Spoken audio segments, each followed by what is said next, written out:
Well, good morning, everyone, or good afternoon, or good evening. Depends what time you are listening to this broadcast.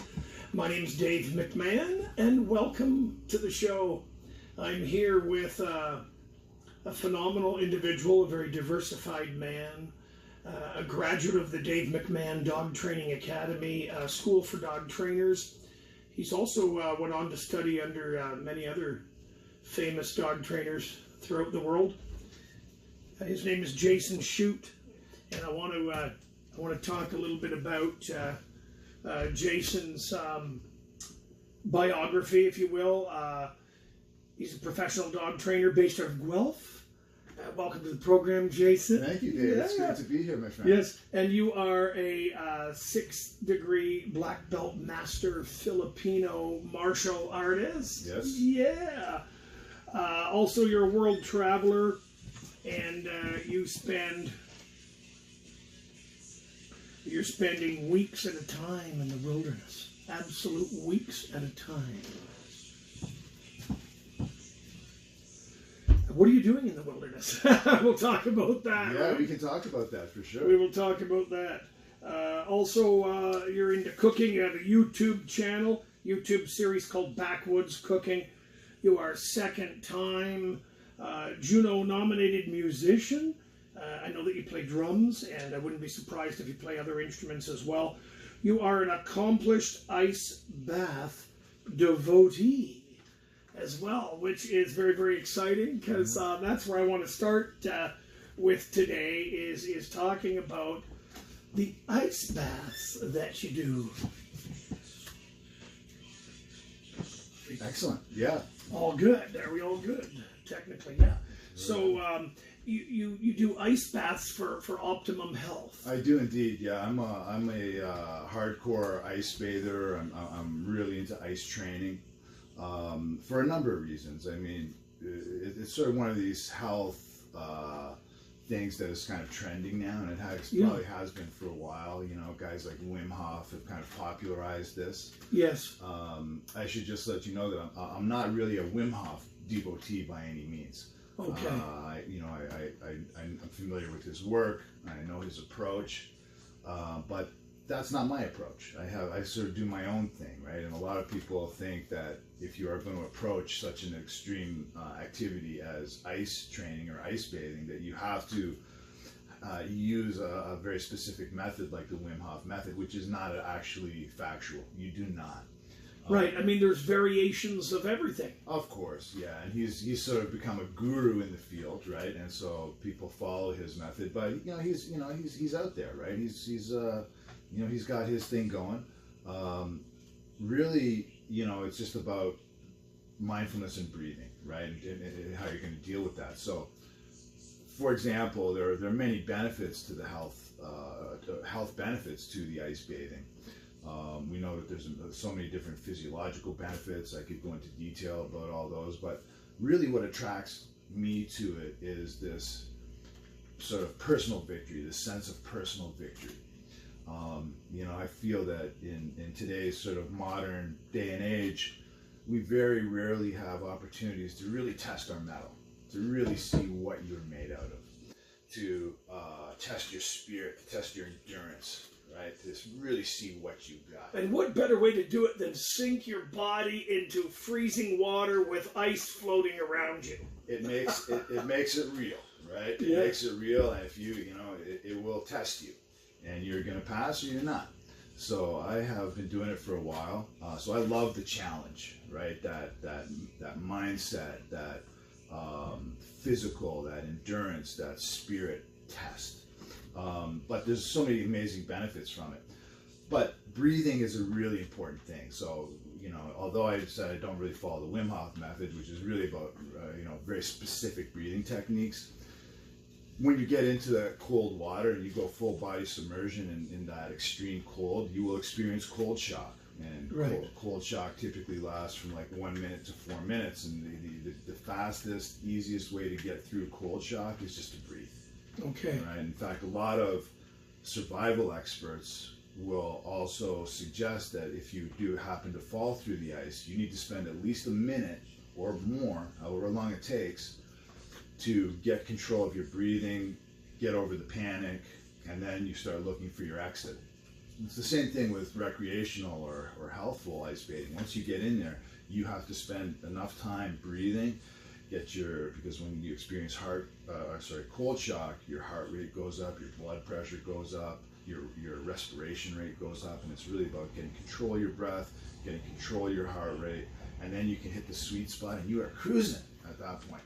Now, how long did you stay in the cold ice bath the very first time you tried it? The very first time I did it, I actually did it in the Rockies in one of these like sort of glacier rivers, which are extremely cold. And I think my first time in, I was like 6 or 7 minutes. Okay, so you're conscious of the time, or you just gauge it how you feel? Right? Initially, I was sort of going by the time, but now I just kind of go by feel.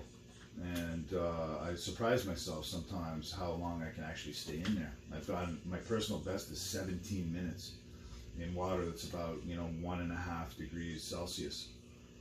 Wow. Yeah, and hypothermia doesn't really kick in until 20 to 30 minutes. Okay. Right. So I kind of come out at 17 minutes just before we get into sort of hypothermic territory. Yeah.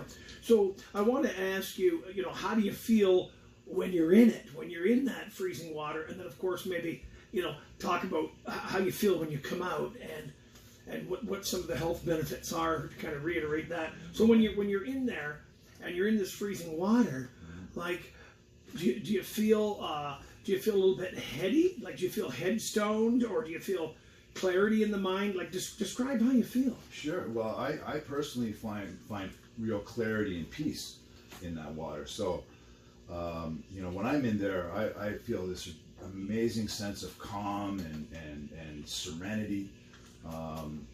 It's amazing, actually, and I can really hit a zone now where I feel just amazing while I'm in there. So once you accept that it's going to be cold, and of course you have to want to do it, right? You can't just do it and not want to do it. You have to want it. So I want it. Yeah. So I'm in there. I'm enjoying it. I love it.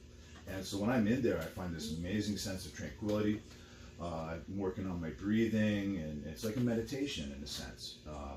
Probably at about the 4 or 5 minute mark, what you tend to feel is you stop feeling the cold, and all the blood vessels kind of come to the surface of your skin. So you start to feel this tingling on the skin, which really feels like heat, right? It feels warm at a certain point. You kind of I'm trying to picture this. You get over this hump, and it starts to feel warm, and then it's a beautiful feeling. But what does happen is eventually your extremities get cold, right? Like, get much colder. So like my fingers, my toes end up getting cold, and at a certain point I'm like, okay. Now, does it start to burn after a while? Is it a burning sensation? Not to put words in your mouth. But... Yeah, it's kind of a burning sensation. But it's not like a sunburn kind of feeling or heat burning. It's just sort of like just feeling the blood vessels sort of come to the surface a little bit. So you get more of a sort of tingly feeling, which could be, I kind of interpret sometimes as warmth. Yeah. So when you come out of it, right, you start to thaw out. Yeah, it takes a while. So you got to thaw out, right? Right. And I have sort of a protocol that I kind of follow when I come out. I always have a hot cup of amazing like ginger tea with like turmeric and ashwagandha and all this type of stuff in it, and it's just this very sort of I will call it a very healthful hot elixir, which just supercharges you. Not caffeine. Well, there's a lot of caffeine in there. Okay, there is caffeine in there. Strong black tea as a base with ginger, boiled up with ginger, and then I add that other stuff in. Healthy. Yep. And so when you come out, what will happen is, even when you're in the water, you get this sort of surging cascade of hormones and neurotransmitters, right? You get a huge increase in dopamine, endorphins, norepinephrine, noradrenaline. So which will kind of last for hours after your cold exposure. So you really, ultimately you feel like a superhero for hours to come. So far better than any drug could do. I think so. I mean, yeah, it depends what you're looking for, but yeah, in my opinion, yes, it's absolutely there, because we're tapping into all these things that our body will make naturally. Yeah. And so the immediate health benefits and the long-term benefits could include? Oh yes, and of course, increase and improvement in circulation, Right.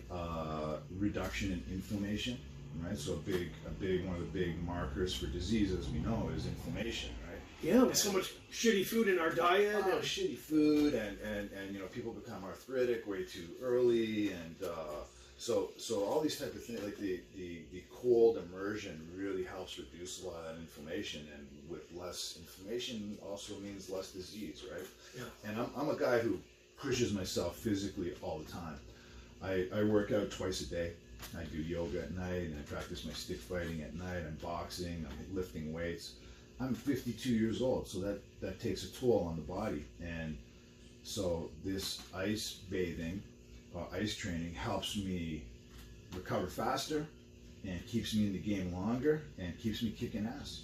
Now, if someone wants to explore, the benefits of ice bathing, do you suggest they follow a particular guide to do this, whether it's a human mentor or a tutorial, YouTube university of some sort? Sure, yeah. I mean, it's good to depend on how far you want to go with it. I mean, a lot of people, I get lots of messages and DMs about this all the time. I do have an amazing tutorial video on my YouTube channel, which covers a step-by-step incremental progression that will prepare you for developing your own successful sort of ice training practice.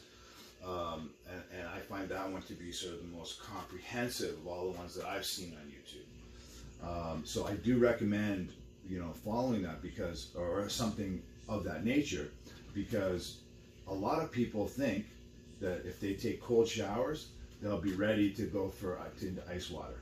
Right. Not the case. Right. Cold showers will not prepare you for that extreme amount of cold. It's not like one toe in the water. Let's start with cold showers. It's a starting, and then we can progress to ice baths. It's a starting point. I get it, but it's going to give you a false sense of security, right? Because your shower water will not get as cold as a natural. I'm a nature guy, right? So I'm not doing this in bathtubs. I'm not doing it in barrels and troughs and that kind of stuff. I'm going right out into the ponds, chopping through the ice and getting in there. So cold showers will never prepare you for that level of extreme cold. Absolutely wild. I'd be afraid to try it myself. You can do it, man. You can do it. I believe in you, Dave. Anybody can do this. And I appreciate that. But you have to want it. Yeah, that's true. You've got to want it. Now, when I want to relax and decompress, I go in my hot tub for 20 minutes, 25 minutes. Might have a beer, glass of whiskey. Beautiful. Yep.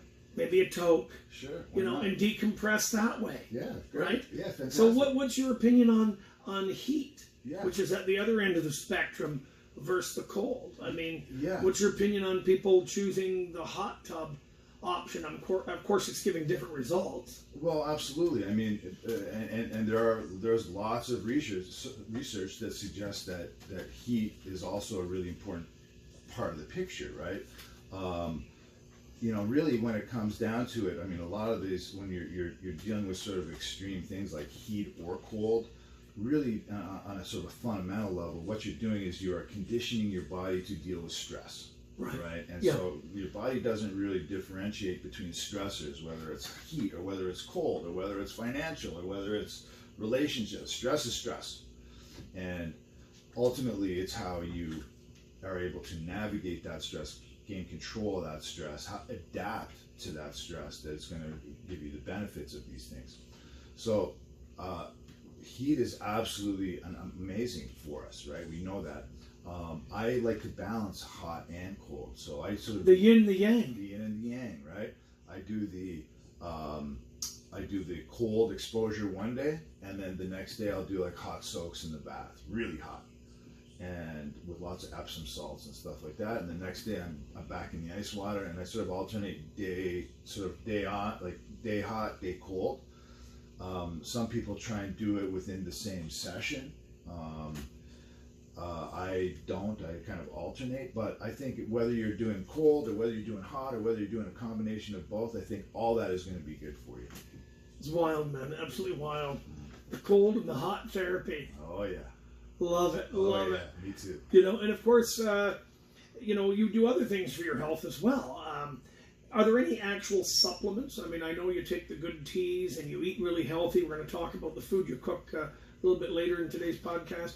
Are there any actual supplements that come out of a jar that you take, as far as you know, the omega-3, 6, 9 little gel caps that I take and many people take? Like, do you bother with shit like that as well? Absolutely, I do, man. I have that's a very sort of typical part of my regimen. So, yeah, I mean, I take a variety of vitamins and supplements. You know, like the standard things. You know, vitamin E, vitamin C, vitamin D, fish oil. I mean, you have a long history of education in health, and I mean, you even worked in a health food store once upon a time, like decades ago. I did indeed, yeah. I'm very familiar with all those sort of natural, healthful, supplemental products for sure. I'm highly educated in that stuff. So I take sort of my cornerstone stuff. But I've recently also started incorporating, like I said, when I'm making my teas coming out of the ice, I'm putting a lot of turmeric in there and ashwagandha, black pepper, in with a green tea, black tea, ginger tea base. So it's like an elixir that basically just like supercharges you when you come out of that ice cold water. But I'm also recently discovered this amazing supplement called Sheila G, which is Sheila G, like a chick's name Sheila. Yeah, like Sheila E, but Sheila G. Tell us about Sheila G. So Sheila G is a product that comes from the Himalayan mountains, and it is basically it is a sort of fossilized earth. It's this humus layer that's been trapped between layers of rocks. And in the warm months, it kind of oozes out of the cracks in the mountains, and they harvest it, and it is it's sort of like it's almost like a tar type consistency, and you dilute it or you sort of dissolve it in warm water, right? And you can ingest it. And what this does is it has all sort of the old minerals and nutrients that's been lost in our modern day soil because of such crazy agricultural practices where we've lost a lot of the nutrients. This sort of brings all that stuff back, and it's very earthy type tasting. It's just a little something. I do a little shot of that every morning. Wow. Yeah. How long have you been doing this for? I've been doing the Sheila G for probably about 6 months now, and I love it, man. Now, what does it do to your stool? Nothing. I mean, it's all nothing special. It doesn't do anything radical. It's just like normal. But I mean, it's. You can feel a difference. Oh yeah, it's a real energizer. It's amazing for vitality and health and these type of things. And just kind of getting us back into. This is going a step beyond your typical green tea. Absolutely, it's way beyond that. But it's very interesting. You can look it up. It's very cool stuff. It's crazy, yeah. I definitely want to get some of that, so remind me about that. I will. I need all the help I can get, right? You'll love it. Re-energize and rejuvenize and stuff. Absolutely. Jason, you're also a musician, and tell us about that. Sure. I mean, I've been involved in music my whole life, since I was a kid.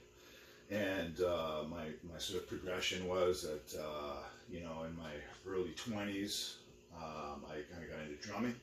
So I went to Ghana, West Africa to study for a year, traditional drumming there, which is one of sort of the more sort of, we'll call it, complex or dynamic sort of traditional drumming systems in Africa, therefore of the world.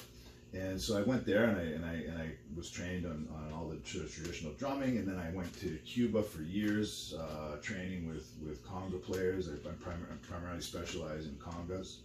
I love the sound of the conga. Yeah, absolutely, and it's a great instrument.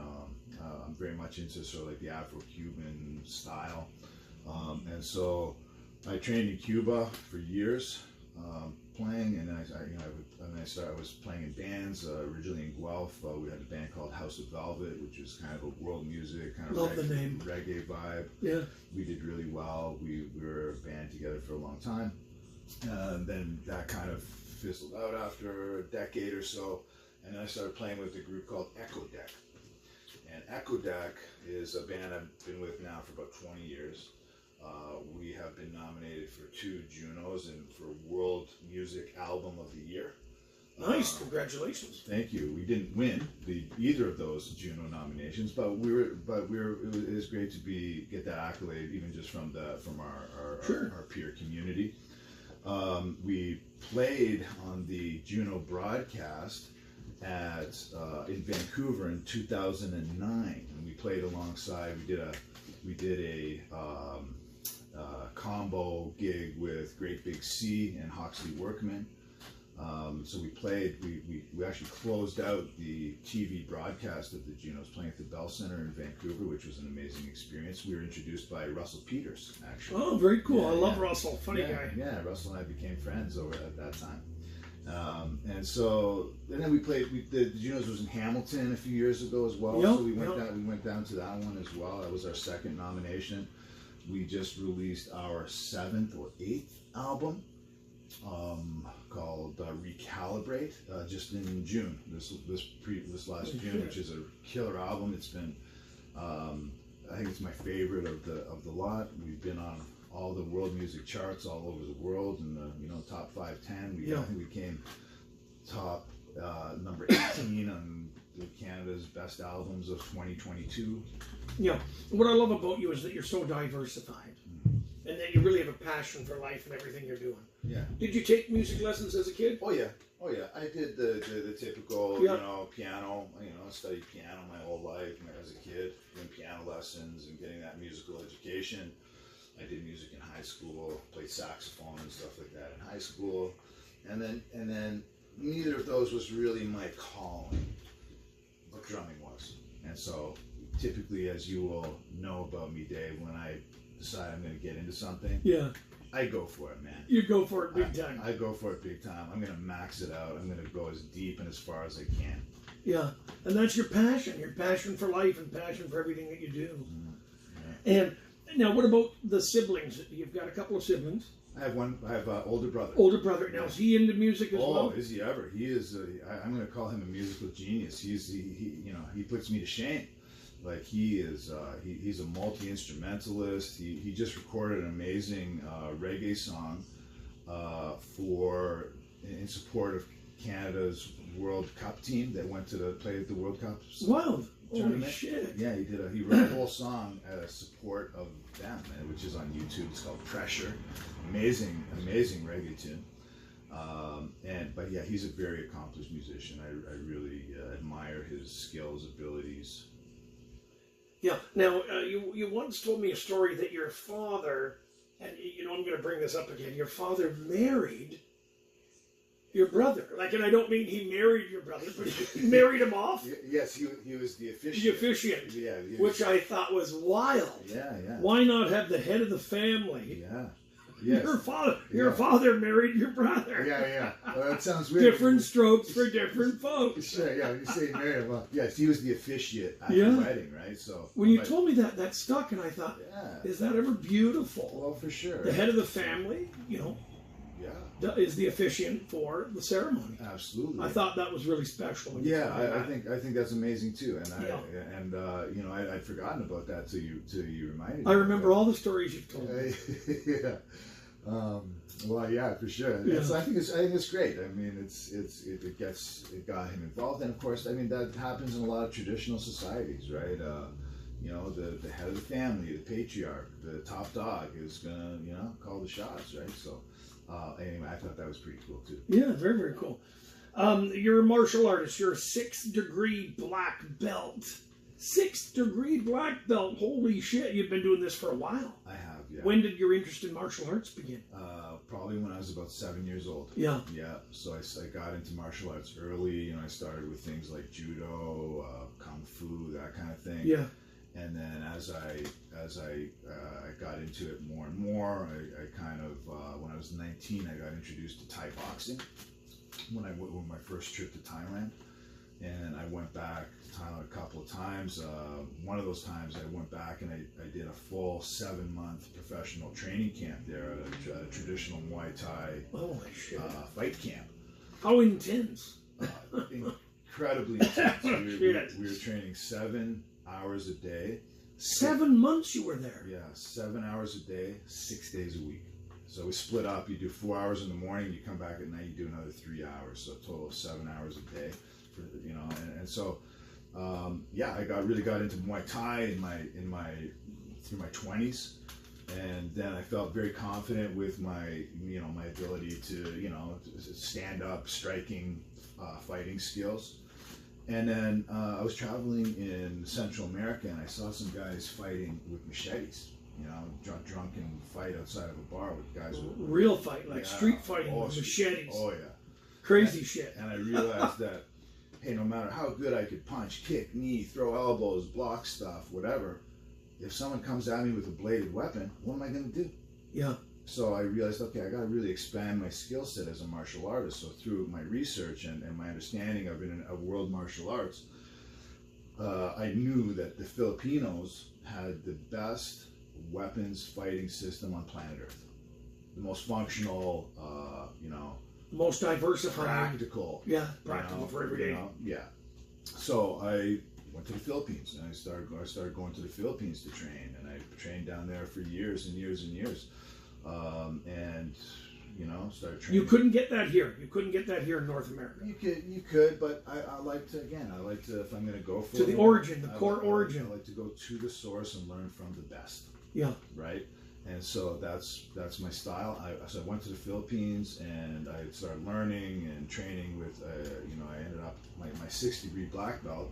I got in 2019. I was promoted to the rank of master in Cebu City, Philippines. So there's a style there called cooking.January 12 Pares, which is the oldest club in the Philippines. And the originator and the top dog there, cooking.January, is a legend in the Philippines. A legendary, sort of freedom fighter from when the Japanese took over the Philippines and occupied the Philippines. And he was the only undefeated Grand Master of his era. And so I started training at his club, and that's where I've been sort of in my home base there ever since. Yeah, and you go back frequently. I do, and I hope to go back in this summer, in end of July, beginning of August. There is a 4-day international stick fighting tournament. Yeah, and I'm planning on going there and very exciting and going for it. I've seen some of your YouTube videos of the stick fighting. Yeah. And that just blows my mind. I mean, that's action packed. Oh yeah. That keeps my attention. Oh yeah. And it's fast paced, right? It's very fast paced. And you fight with staff, and then you fight with sticks, right? Just sticks. 2 sticks. Yeah. Well, I prefer just single stick. Like that's kind of how we do. We do like full when we're. So it's not a staff. No, it's like a 26 to 28 inch rattan stick, and it's there's different components to what we call a screama or harness or kali. It's single stick, it's double stick, it's knife and stick, it's 2 knives, it's empty hands against sticks and knives, all that type of stuff. It's submissions, takedowns, throws, standing submissions, all kinds of tricky in close fighting stuff, dirty boxing, all kinds of stuff. But really, when I will go there to compete, it'll be sort of a single stick. I'll probably be in the 2 stick fighting thing as well, but I like single stick. That's my sweet spot. And when you're down there, you get to enjoy the food, the culture. Yeah, for sure. And then you do stuff with the dogs. Yeah. I mean, it's just there's spin-offs out of everything you do. Well, that's right. And when I'm in most places that I travel to internationally, I usually combine doing dog training seminars and workshops along with why I'm in that country to begin with. Sometimes that's why I'm there, but I tend to just combine stuff. So through all my trips to the Philippines, I sort of got tapped into the dog community there, and things started happening for me. I started working with different rescue organizations. I started doing like private lessons. I started doing workshops and seminars for different clubs and groups and that type of thing. And so I love doing that. I've done that in the Philippines. I've done that in India. So I really love that type of stuff too. Yeah. Now, when you're in the Philippines, what about the ice bath? No such thing. No such thing there. Yeah.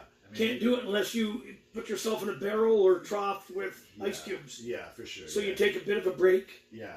And you're doing other exciting things. Yeah, for sure. And you come back to that when you return. Correct. Yeah. I was wondering about that. Yeah, well, that did cross my mind. It gets really hot there, and I'm not doing any ice bathing there. I'm just basically sweating it out like everybody else.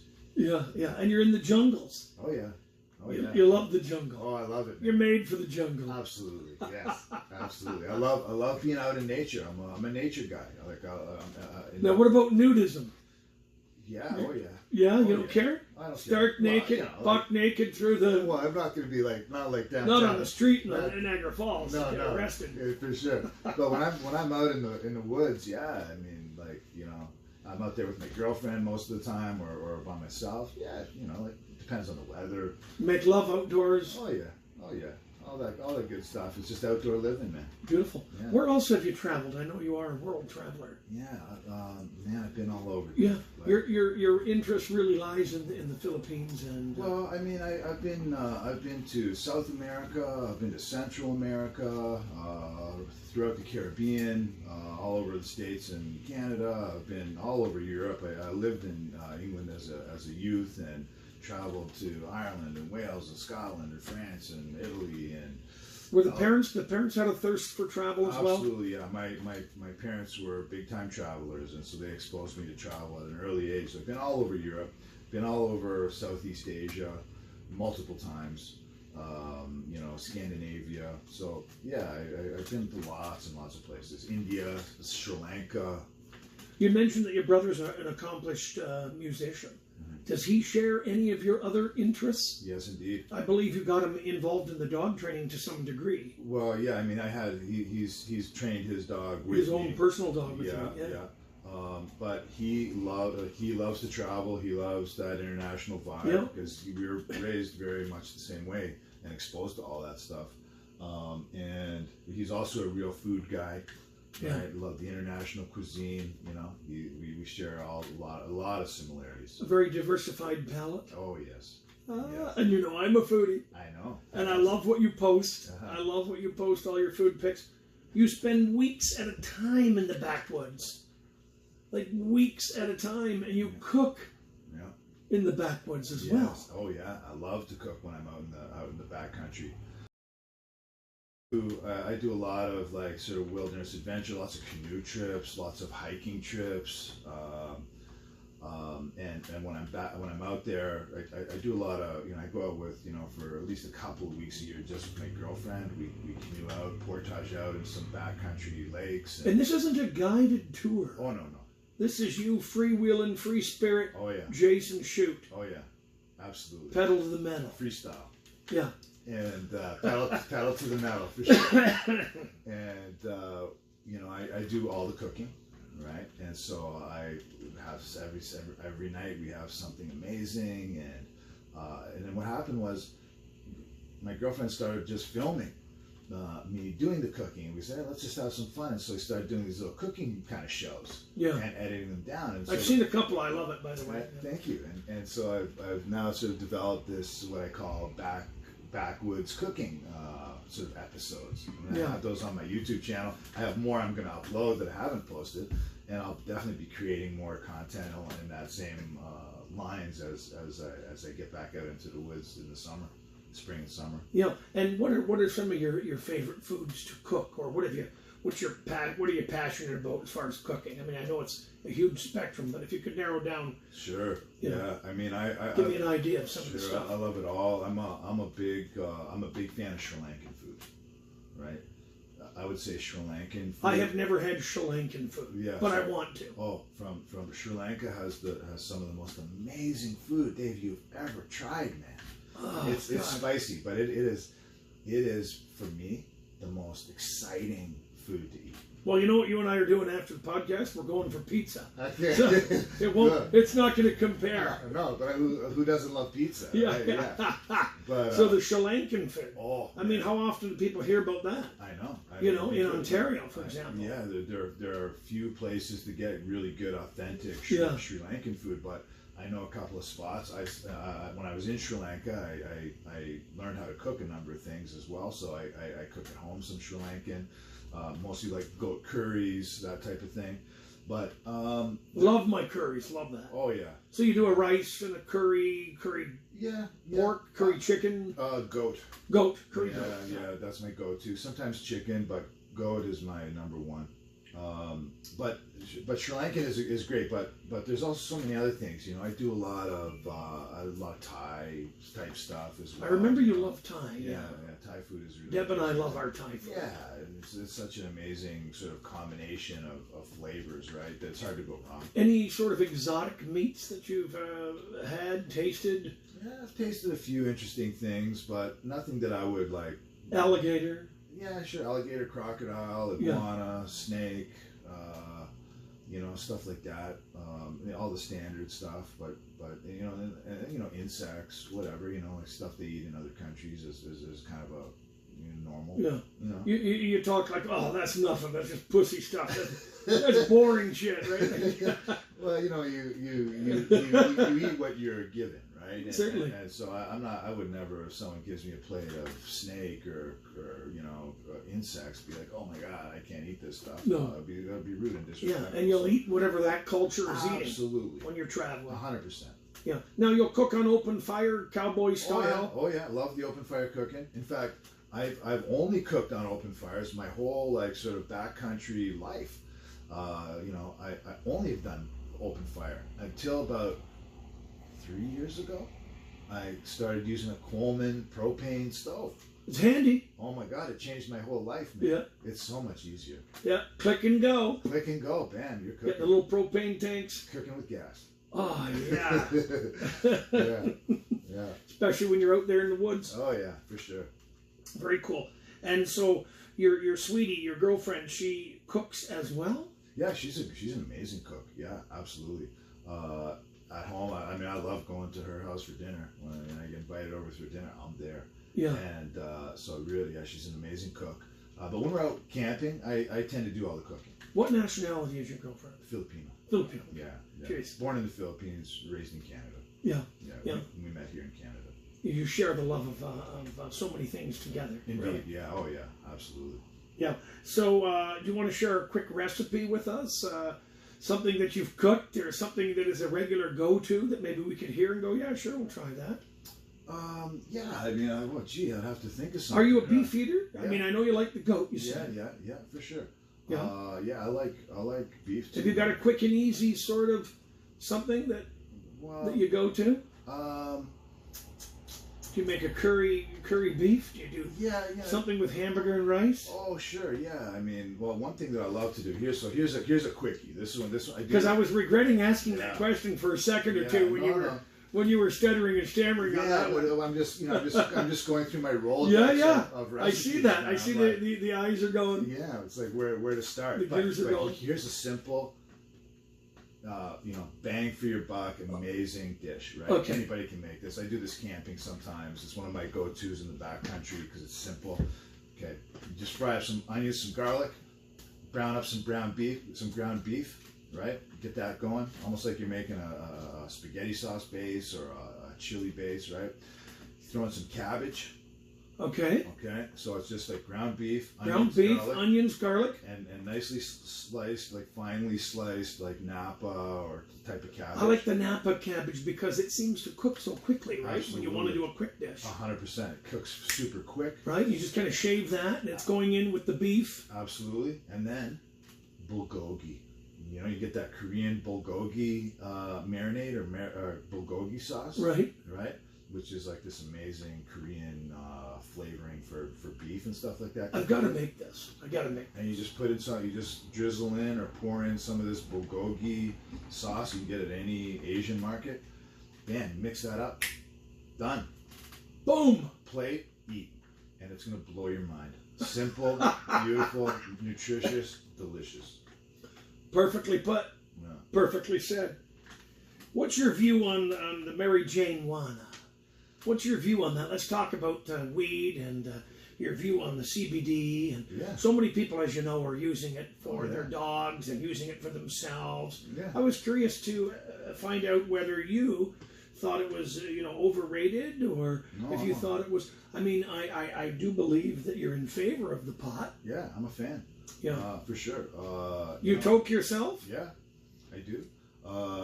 Sparingly. I'm a lightweight, right? Yeah. So a little hit here, a hit there. I'm generally pretty good. Indica to decompress. Yeah, I like the sativas generally. Indica is a great. Is the nighttime indica is generally better. Yeah. Right? Or by the campfire. Oh yeah, I mean, or a blend. So it just depends on the time of day. Or I'm only really do it in the evening anyway when I'm going to do it. Yeah. Unless I'm out in the woods or something like that. The daytime is fine, but. I'm a supporter. I like to consume it. I like to grow it. I like the whole process of it. I'm a fan. Support it definitely. I find that it does. In moderation and with the appropriate application, it can also be part of my sort of general sort of intake health regimen, I would say. Right. I do some CBD as well. That I feel that it helps for some of the aches and pains. Now I have the CBD oil. Yeah, the CBD oil. Yep. Now I should say that since I've been doing really a lot of consistent ice bathing, I've been using way less CBD. Okay, because the CBD is great for the inflammation. Correct. To correct inflammation with dogs and humans. Yeah. But you've already mentioned the ice baths. Yeah. That brings down the inflammation. Absolutely. But I like the CBD, and I will use it sometimes. It helps with sleep sometimes or whatever it is. I do use it with dogs a little bit, but I'm still trying to figure that out a little bit. To be honest. The University of Guelph, the Ontario Veterinary College, as you know, still hasn't reached the point where they're going to start saying to the veterinarians, okay, you can write scripts for your patients, and those dogs can have the CBD. I think a lot of vets are still hesitant to prescribe that. A lot of vets in the States are recommending it. There's a lot of Canadian vets that do recommend it, but I don't believe they're at the point where they can actually write a script for it yet. Yeah, for sure. And then it's about finding the right dosage. The right dosage. Yeah. And, also, finding that because a lot of the CBD oil also has like a small percentage of THC. Yes. Right? Especially in the human. Now, is that required in order for it to activate the benefit of... This is what I hear, and this is what I read. But, and certainly in the human version, it is a combination. Usually it's like, mostly CBD, but with like a 0.5 or 0.05 or 0.1. Low. Super low. But even that, I think that low THC can be toxic for dogs, right? Yeah. And so it's about finding the right sort of combination of just CBD that's going to be effective enough without the THC to help a dog, and so I think I'm still kind of experimenting with some of that. I'd love to hear your opinion on that. Yeah, there's clients of mine that are using CBD on their dogs, and some of them are following the advice of their holistic veterinarian, and they're telling me they're getting great results with it. And the dog's mobility has improved, and so I've never tried the CBD on any dogs personally, but I have a lot of clients that have tried it on their dogs, and they're telling me that they're noticing great benefit, as well as other sorts of therapy that they're doing with their dogs, And I've tried the CBD on myself, and I find it's worked well for headaches. It's worked well for helping me sleep, or if my knees are sore, So, yeah. Good. Yeah. I wanted to touch on dog training. Yeah.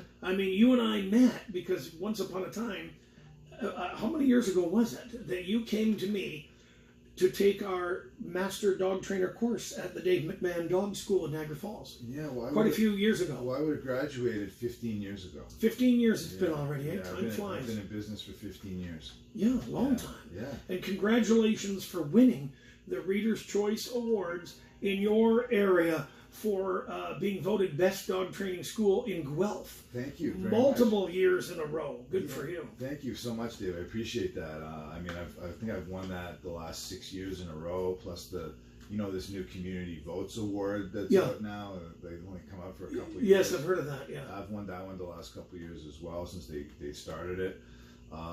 So I appreciate it, but you also are a consistent winner of that award in the Niagara region. Yeah, we've won quite a few awards over the years, and we thank We thank everyone that's voted for us. Yeah, likewise. After you apprenticed with me, your thirst for knowledge in everything that you do always continues. Yes.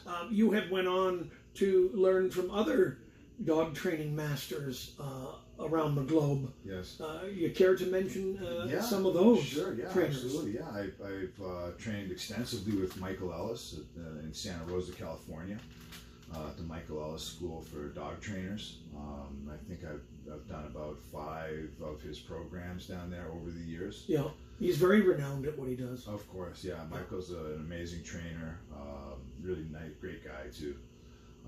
And so I really loved that as well. And then I went to also to go on to train with Ivan Balabanov at his place in Florida. Renowned Shute competitor with the dogs. Oh yeah, absolutely. Like his resume is amazing. He's one of the GOATs. So I went and trained with him, and for years Ivan never really taught schools or programs or anything like that. He was kind of a ghost in some ways, right? Yeah, he would just compete with his own dogs. Yeah. Take all the hardware. Yeah. Get the trophies. Yeah. Get his titles. Yes. Peace out later. And he wasn't training people to become trainers or coaching so many people, but he had an amazing, and still does an amazing career with amazing scores on dogs that he competes with. Oh yeah, he's still kicking ass, But he's a little bit more in the spotlight now. He is. Well, he's also got a social media presence now too, right? Which is fairly new. And so Ivan opened up a course, his very first certification course, to become certified in his, training without conflict, sort of play-based approach, right? And I was the first and only Canadian who actually went to do that course live with Ivan, and ultimately, was the first Canadian to be certified by Ivan. And so I love that approach. I use it a lot in my training. My approach to training has been really influenced a lot through this sort of using play as a motivator. Even if I'm using food in a much more playful, dynamic way, which increases increases the value of that food for the dog as well. Yeah, so and really stimulating the dog mentally. Oh yeah, in ways that people normally haven't thought of. Correct, and really tapping into dogs' sort of genetic drives and tapping into their sort of their instinctive ways to do things anyway. Because then you don't have to teach them that. They already know that. It's just about how you kind of draw that out of them. Now, when you trained with me 15 years ago, you came with a beautiful dog named Jed. Yes. And Jed lived to be how old? Jed was about 10 years old. He died of cancer. Yeah, which is very common in Ontario for dogs. Cancer seems to be higher here than it is, let's say, out west. Oh, interesting. You don't hear as much of the cancer, dogs dying from cancer out west as you do in Ontario. Interesting. But so Jed passed away. He was a beautiful dog, by the way. You did an amazing job.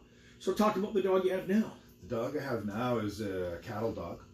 His name is Pacho. He just turned 5. And, oh man, he's a good dog. He is a great dog. He and I are just so bonded. We are so tight. I have a relationship with this dog that I've never really had with another dog. Like we are, we are just so connected. So a lot of people they walk their dogs, and some of them go to the point of bringing out a a chuck-it stick. They play fetch with their dogs. They walk their dog. I mean, you go above and beyond with the activities, and we'll call it field trips. Oh yeah. And the engagement of what you do with your dog. So I know you play fetch with your dog. I know you walk your dog. Yeah. I know you go hiking with your dog. Can you elaborate as to some other things that you do with your dog?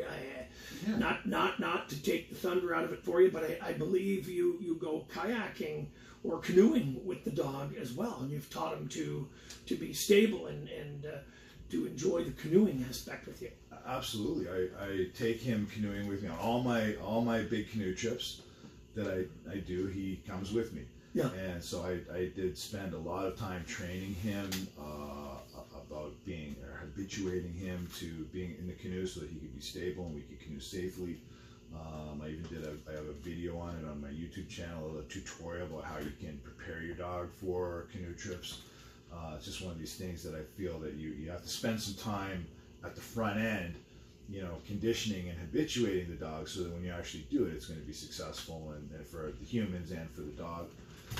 So yeah, he comes with me backcountry, and then when we hit the backwoods, he gets to be a dog. He can live it up. There's no collars, there's no leashes. There's just being around. He's an amazing dog to have in camp in the woods. He's scared bears who have wandered into my camp. He's chased them out multiple times.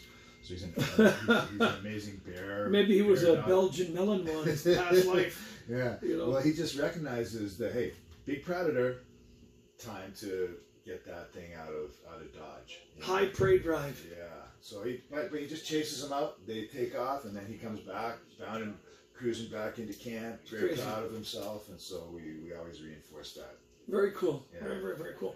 Yeah. What else do you do with him as far as engagement training or anything you want to reveal in that way? Sure. Yeah. I mean, I don't do anything like super. Well, for me, it's all pretty normal stuff, I guess. Yeah. But yeah, we do all our stuff, but we play a lot. You do a little bit of tug work? Oh yeah. A little bit of tug work with the tug toy. Oh, he loves tug, so we do play a lot of possession games. Competition type games, and how about scent work? You do any scent games for fun or not? No, I actually have never taught him any of the scent stuff. Jed was an amazing scent guy, yes, right? But I for some reason I don't know why. I guess maybe just because there's always a million things to do. I just have never really taught him any scent training. Between ice baths, between cooking, spending time with the girly friend. Yeah. I mean, I guess there's only so many hours in a day. I guess sleeping. I guess so, right? But man, I should probably start teaching them some of that. I don't know why I haven't, but we do a lot of play. Play is a big part of what we do together. But of course, we do lots of hiking, lots of standard training. But we combine. I combine my training with play. Yeah. So when I'm playing, I'm training. Yeah. And when I'm training, I'm playing. Yeah, I'd love to have you out to the Dog Academy to do an engagement play seminar. Yeah, I'd love to. With our intermediate and off-leash advanced students. So that's something we should certainly try and nail down. Yeah, I would love to. Sometime this year, if you have any room in your schedule. I will make room. Would love to have you do that. And it's nice for me to take a break from the microphone at my school and let somebody else speak. And people enjoy that. Sure. Yeah, I would be happy to do that. I'm going to guess that you feed your dog raw. No. You don't? See, now I would have thought, oh, this dude, guaranteed this dude's giving his dog chicken necks, raw goat. Yeah. I don't know about the raw goat. He does get some raw. So he gets some raw supplements. Absolutely right. Yeah. I mean, he lives for raw frozen chicken feet. Okay. That is his jam. A lot of people put the chicken feet in soup that they make. A lot of people I know from Jamaica do that. Sure, yeah. And from the islands. Absolutely right, yeah. To make the broth, right? Absolutely. So you give them the raw chicken feet? Yeah, raw chicken feet. I get them at the Asian market. I keep them in the freezer, and usually his evening thing is that's what he gets. Toenails and all? Oh, yeah. He gets the roughage, man. Oh, yeah. He loves it. So he does get like that raw, sort of supplement, I guess. Good for his skin and coat. It's great. Great for him. So you're feeding a kibble as your primary? Absolutely. What brand do you go with? Do you have a brand that you like? You know what? I use the stuff I get at Costco, to be honest. Okay, so the Kirkland brand. Yeah. I know a lot of people that feed the Kirkland brand dog food, and they are wicked happy with the results. Me as well. A friend of mine, Jerry Jaguar, who breeds German Shepherd dogs, he feeds his shepherds Kirkland dog food, and they have shiny coat, and they are wicked healthy dogs. Yep. Absolutely, and I've heard that it's I've had clients who are really into like dog nutrition and stuff like that, and they've also confirmed to me that Kirkland brand is an excellent brand. I use the grain-free sort of red bag stuff you get at Costco, and he loves it, and it's good for him. It agrees with him, so I stick with it. Yeah. Do you vaccinate your dog? I do. Initially? Yeah. And then you kind of fade out? You're not one of these owners that gives annual inoculations to the dog? Or well, when the vet starts calling me and bugging me to come in, at a certain point I go in and I'll get some, possibly some rabies, some distemper, But I don't go for all the full gamut of stuff, right? And certainly I don't do the heartworm and any of that type of stuff.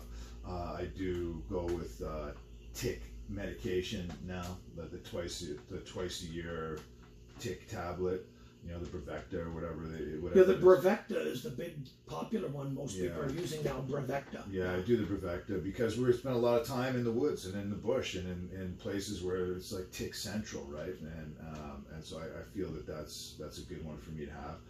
But I'm not super I'm not obsessive about all that stuff.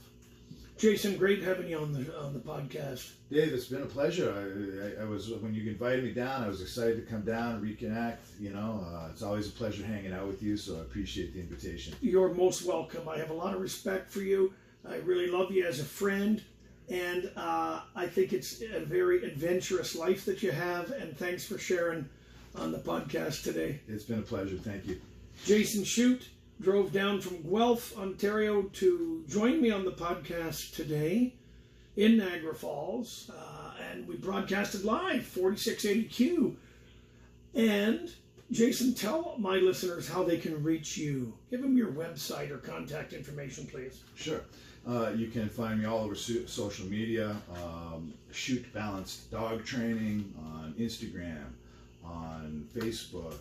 ShuteTraining.com is my website. That is SHUTE.training.com. You can find my personal YouTube stuff with some of the stuff that David mentioned today, just under Jason Shute. And so, anyway, if you Google me, all that stuff is going to come up. Excellent. Have a good one, buddy. You too, pal. Take care. Don't forget to check out all the podcasts on 46.